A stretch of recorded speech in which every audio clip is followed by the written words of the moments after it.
ساتھ موجود ہیں پاکستان کے سابق وزیر خزانہ ڈاکٹر مفتاح اسماعیل۔ بہت بہت شکریہ مفتاح اسماعیل صاحب، آپ نے ہمیں جوائن کیا ہے۔ 10 فروری کو جو ڈار صاحب کا سٹیٹمنٹ تھا اس میں وہ کافی کانفیڈنٹ تھے کہ کیونکہ ایم ای ایف پی ہو گیا ہے، اب 3-4 دن میں سٹاف لیول ایگریمنٹ ہو جائے گا۔ کیا ہمارا خیال یہ ہے کہ 3-4 دنوں کے درمیان یا تو کوئی اتنی بڑی ڈیولپمنٹ ہو گئی اور جس کی وجہ سے کہ یہ پروگرام آج 40 دن بعد بھی نہیں اسٹاف لیول ایگریمنٹ ہوا ہے، یا یہ کہ کوئی جو کیلکولیشن تھی، ایکسپیکٹیشنز تھی، ہوپ تھی ڈار صاحب کی، وہی 100% غلط تھی؟ ادروائز تو کوئی اس کے بیچ کی تو کوئی بات سمجھ میں نہیں آتی۔ آپ کی کیا رائے ہے؟ کامران بھائی، عموماً آئی ایم ایف اگر ایس ایل اے سائن بھی کر لیتا ہے اسٹاف لیول ایگریمنٹ تو بورڈ پہ جانے سے پہلے وہ پیسے پورے کرواتا ہے کہ آپ کے پاس جو ایکسٹرنل فائنینسنگ کا گیپ ہے، جو اس بار وہ آئی ایم ایف کہہ رہا تھا کہ 7 بلین کا ہے، اب 6 بلین کہہ رہا ہے کہ وہ 6 بلین پورے ہونے چاہیے۔ اب کیونکہ اس سال کے اندر وقت کم رہ گیا ہے، 3 مہینے رہ گئے ہیں، تو وہ کہہ رہا ہے کہ جو وعدے وحید کیے تھے فارن کنٹریز نے، قطر، سعودی عرب اور یو اے ای نے، وہ پیسے جو ہیں اب وہ فردر ڈپازٹ کر دینے چاہیے پاکستان کے اندر، یا اس کی کم از کم ایک ری ایشورنس، بڑی اسٹرانگ ری ایشورنس ہو جانی چاہیے۔ سو ایک تو آئی ایم ایف یہ بات کر رہا ہے۔ دوسرا آئی تھنک وہ تھوڑا سا ریلکٹنٹ ہے because of the trust factor, and again کسی فرد کی یا کسی حکومت کی بات نہیں ہے۔ ہم پچھلے 2 سالوں میں 3 مرتبہ آئی ایم ایف کے ایگریمنٹس کو توڑ چکے ہیں، اور ہم نے تقریباً کبھی بھی آئی ایم ایف کے پورے ایگریمنٹس کے اندر اپنے وعدے پورے نہیں کیے، تو مطلب اوبویسلی تھوڑا سا ٹرسٹ فیکٹر ہے۔ اور تیسرا یہ کہ کیونکہ ہماری اکانومی کا ذرا سا حال فائنینشیلی بہت مشکل ہو گیا ہے اور ڈیفالٹ کے رسک بڑھ گیا، تو جو ہمارے دوست ممالک انویسٹ کرنا چاہ رہے تھے ان کو بھی ذرا سا ڈر لگ گیا کہ ڈیویڈنڈ ملیں گے یا نہیں ملیں گے، ہم اپنے پیسے ریمیٹنس لے کے جا سکیں گے، نہیں لا جا سکیں گے، تو انہوں نے بھی تھوڑی سی اپنے کو ریلیکٹنس شو کری، اور آئی ایم ایف بھی تھوڑا سا میک شور کر رہا ہے۔ اور آخر میں سمجھتا ہوں کامران صاحب کہ کیونکہ پاکستان نے تو ہر چیز کر لی جو ہم خود کر سکتے تھے،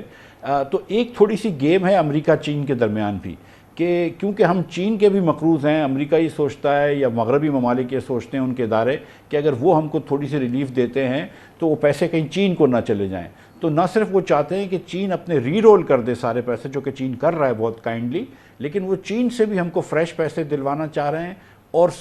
عربی ممالک سے بھی، عرب ممالک سے بھی دلوانا چاہ رہے ہیں۔ تو ویسٹ اگر آئی ایم ایف 1 بلین دینا چاہ رہا ہے تو وہ چاہ رہا ہے کہ جو عرب ممالک ہیں اور چین وغیرہ جو ہیں وہ 5-6 بلین ڈالرز دیں۔ تو یہ ایک تھوڑا سا امریکہ اور چین کا یہ جیو پولیٹکس بھی اس میں شامل ہے میرے خیال سے۔ تو ہماری جو اس وقت سسٹینیبلٹی ہے، کیونکہ ہم اپیرنٹلی جس اس وقت کوآگمائر میں ہیں، اکنامک کوآگمائر میں ہیں،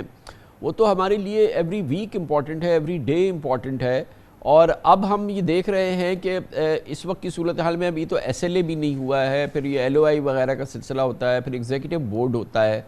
تو وہ ابھی ہمیں کہیں دور دور تک نظر نہیں آ رہا، اور پھر آگے جا کے یہ ہمارا 9th ریویو کا ٹائم گزر گیا، پھر 10واں 11واں ریویو ہے، تو we are running against time, بڑی walking on a very tight روپ۔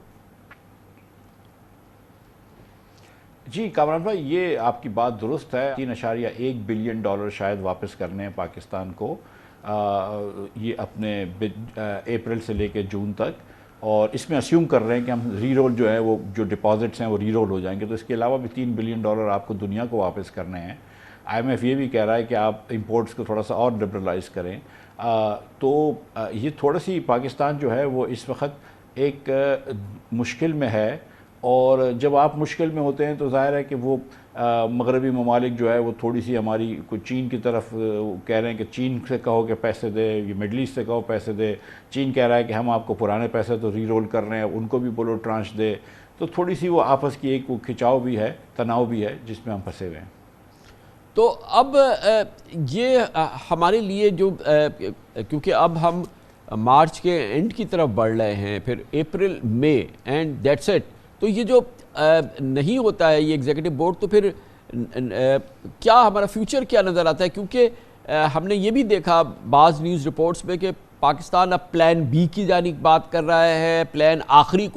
پاکستان آخری کوشش کر رہا ہے آئی ایم ایف کے ساتھ، ایز اف کہ ہوپس آر فیڈنگ۔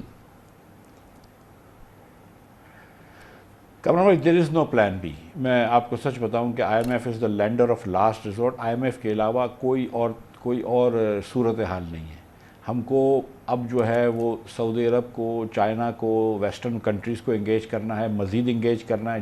جب تک پول ان کو ہم اپنے اس میں دائرے میں نہیں لے کر آتے، انگیج کرتے رہنا ہے. آئی ایم ایف سے بھی بات کرنی ہے. ہمارے پاس اب کوئی اور آپشن نہیں ہے ماں سوائے کہ ہم آئی ایم ایف کے ساتھ جائیں. کوئی پلان بھی کبھی تھا بھی نہیں اور کبھی ہوتا بھی نہیں ہے. اور اس کے بعد اب یہ مجھے نہیں پتا کہ کتنا مکمل ہوگا پروگرام، یہ جون کے بعد چل سکے گا کہ نہیں، کیونکہ 4 سال کا ایک ٹائم لیمٹ بھی ہوتا ہے آئی ایم ایف میں. لیکن چلیں ایک آدھ مہینہ چل بھی جائے گا تو اس کے فوراً بعد ہم کو ایک دوسرا آئی ایم ایف پروگرام میں بھی جانا ہے. پھر آپ کے یہاں الیکشنز بھی آ رہے ہیں تو بہت سارے مطلب پولیٹیکل کیلنڈر بھی ہمارا جو ہے وہ ایک ٹرانزیشنل ہے، تو اس میں ایک تھوڑی سی ایک ایڈڈ کمپلیکیشن آ گئی ہے. اور وہ کتنی کنٹریبیوٹ کر رہی ہے، کیونکہ ہم ایک اپنی لائف کے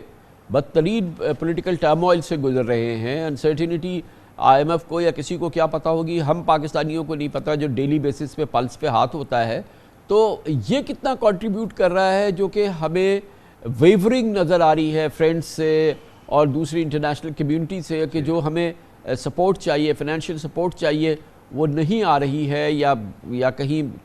ڈیلے ہو رہی ہے. تو یہ ہماری انٹرنل سچویشن کتنا کنٹریبیوٹ کر رہی ہے؟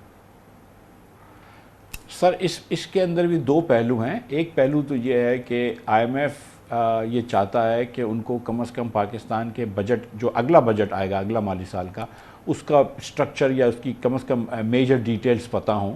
کچھ ٹارگٹس کے اوپر بات ہو جائے. کیونکہ ان کو یہ ڈر ہے کہ اگر انہوں نے ہم کو ٹرانش دے دی تو کیونکہ الیکشن آ رہے ہیں اکتوبر میں، تو وہ پھر جو حکومت ہے وہ ایکسپینشنری بجٹ دے دے گی، کچھ چیزیں دے دے گی، لوگوں کو آسانیاں پیدا کرے گی الیکشن میں جانے سے پہلے. ظاہر ایک پولیٹیکل انسٹنکٹ تو ہوتی ہے، تو اس سے وہ ہم پروگرام سے پھر ہٹ جائیں گے اور پھر اس کے بعد اگلے پروگرام میں بہت تکلیف ہوگی. تو ایک آئی ایم ایف کو آئی تھنک کہ تھوڑا سا بجٹ کے بارے میں بھی، اسٹرکچر کے بارے میں بھی سوچ رہے ہیں. اور سچی بات یہ کہ آئی تھنک کہ دیگر ممالک کو بھی، ہمارے جو فرینڈلی ممالک ہیں، ان کو بھی یہ لگ رہا ہے کہ شاید یہ بجٹ پتہ نہیں کتنا رسپانسیبل ہوگا کہ نہیں. دوسرا سر ظاہر ہے کہ جب آپ یہ ہمارے ساتھ بھی ہوا تھا سر، جب ہم 2018 میں ہم گئے تو جیسے ہی ہم گئے اس کے پہلے ہفتے بعد چین نے پیسے دیے جیسے ہی کیئر ٹیکر آئی. جبکہ میں نے خود بات کی ہوئی تھی اس زمانے کے چین کے ایمبیسڈر سے 3-4 مہینے پہلے کہ وہ $2 بلین آپ سیف ڈپازٹ دیں. اور جیسے ہی پھر خان صاحب کی حکومت آئی تو سعودی عرب میں بھی پیسے دیے، جس کی بھی ہم نے پہلے بات کر لی تھی. تو ظاہر ہے کہ جو دوسرے فورن پاورز ہوتے ہیں، اگر ان کو لگ رہا ہے کہ کوئی اور آنے والا ہے پاور میں، تو وہ تھوڑا سا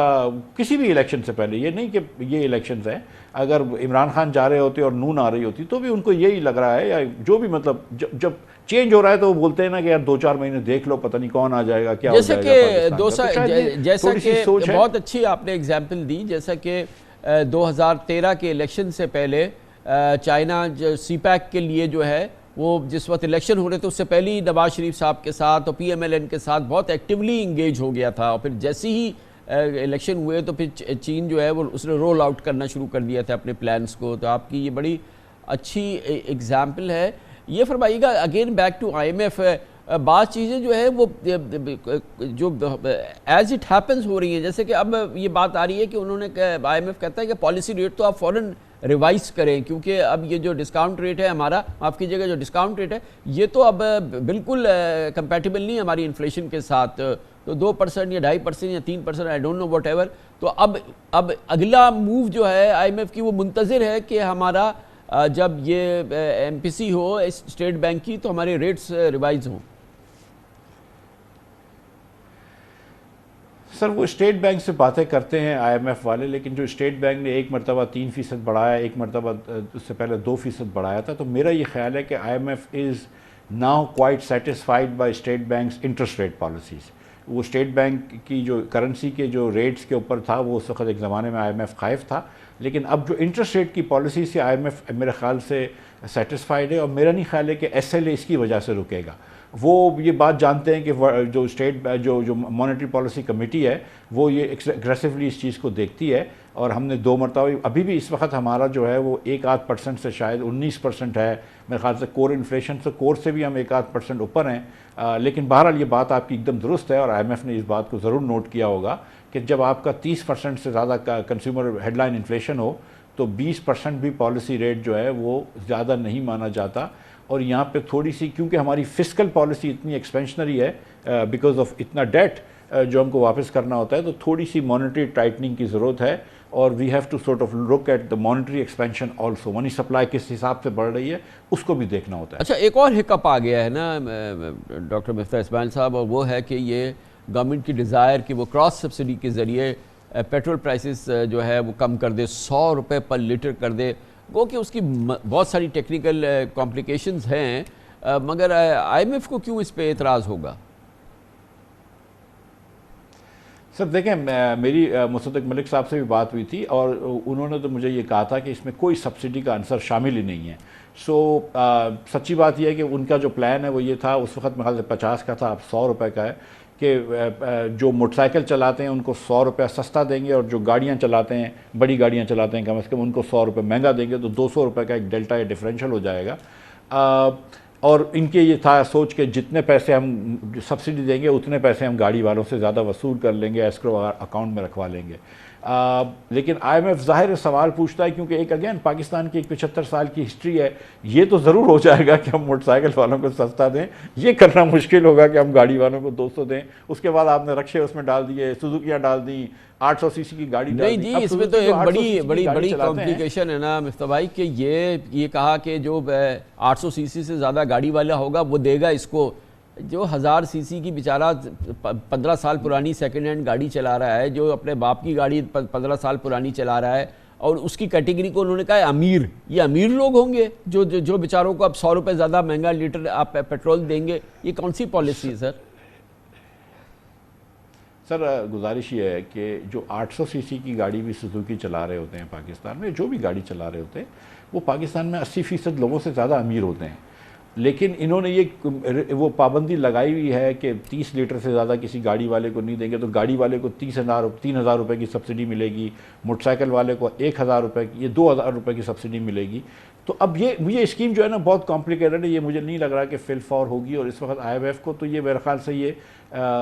وہ کر سکتے ہیں اس کے بعد، لیکن مجھے یہ تھوڑا سا پتہ ہے کہ آئی ایم ایف اس سے کافی پریشان ہو گئی، کہ کیونکہ وہ جو کہہ رہے تھے نا کہ وہ یہی الیکشن میں جانے کے بعد جو ایکسپینشنری پالیسیز کریں گے الیکشن کی وجہ سے وہی ہوگا، اور لیکن حالانکہ یہ تو فنڈڈ تھی، مصدق کی اسکیم از فنڈڈ، لیکن وہ آئی ایم ایف کو یہ سمجھانا، کنونس کرنا جو ہے وہ ابھی تک نہیں ہوا ہے۔